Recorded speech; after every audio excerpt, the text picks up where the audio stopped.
But, you know, I could go again later, you know, if you're not still out with people.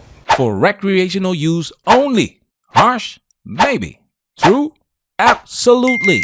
This phrase perfectly describes someone who brings the fun and excitement but lacks the qualities for long-term commitment or fulfillment. And Megan Good's character, Camille Parks, in the series Harlem, is exhibit A of this phenomenon. I thought that you were finally moving on. I did. I moved.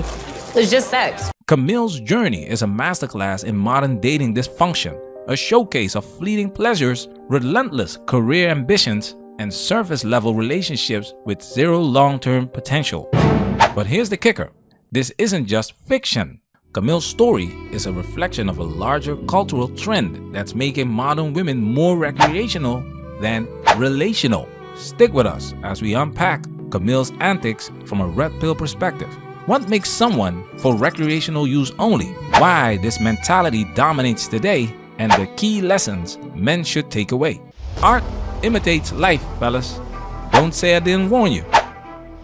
Quick note, to give you the best experience without copyright interruptions, our full uncut content is available on Patreon. So if you enjoy our content and want the full experience, support us on Patreon. Patreon gang salute! Spoiler alert! This video contains spoilers, so you've been warned. Ain't that a man?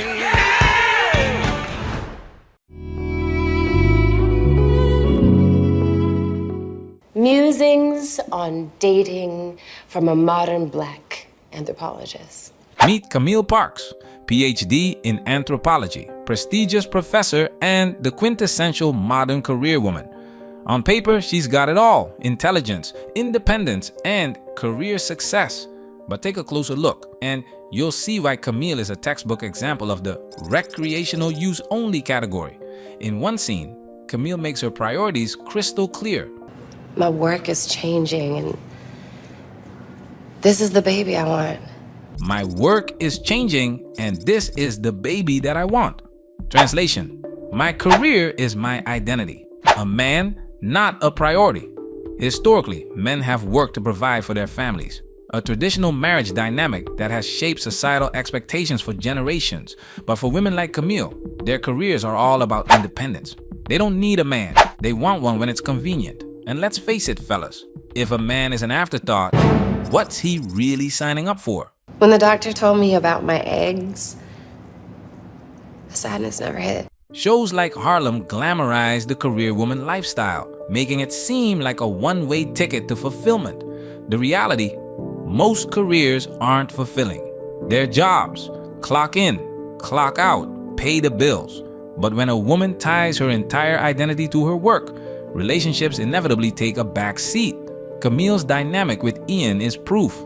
She offers fun and excitement, but lacks the nurturing qualities men value in a long-term relationship. You know, and when a woman wants kids and she's told that that might not be a possibility, sadness comes, right?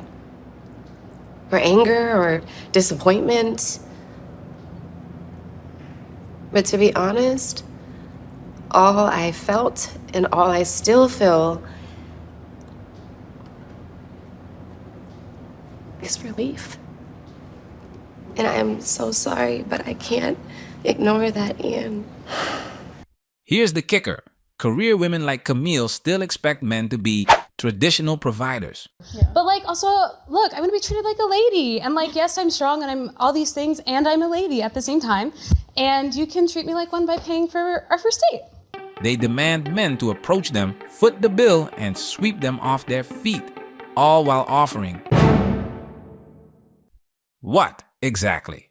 Independence? Ambition? Newsflash. Men don't date resumes. Camille and her friends constantly chase high-status men while dismissing average guys outright. If he's not tall, rich, and obsessed with me, what's the point? It's entitlement on steroids, and it's exactly why women like Camille remain recreational.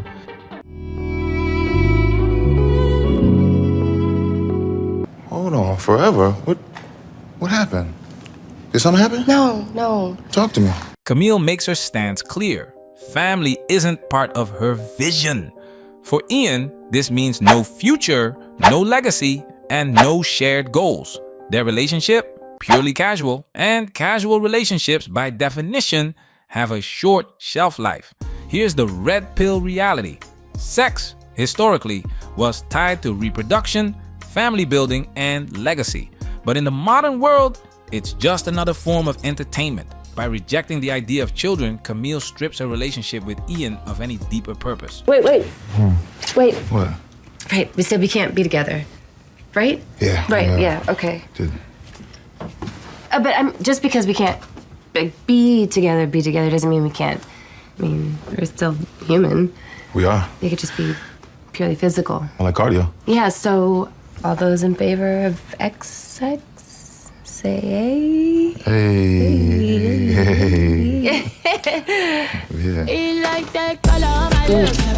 Relationships like this are built on romance and pleasure, fleeting emotions that fade over time. Ian eventually realizes this, which brings us to the turning point. Ian! Ian! Well, let me tell you, Ian with a new boo was not on my bingo card for this year. No. It's not a new boo. That's Portia. She's probably only in town for the weekend. They grew up together. She's literally like a sister. What?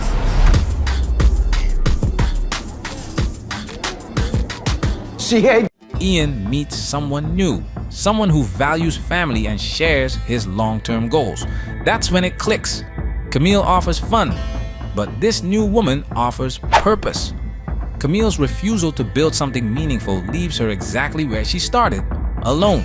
But as Ian moves on to build the family and legacy he's always dreamed of, the question remains, what does the future hold for someone like Camille?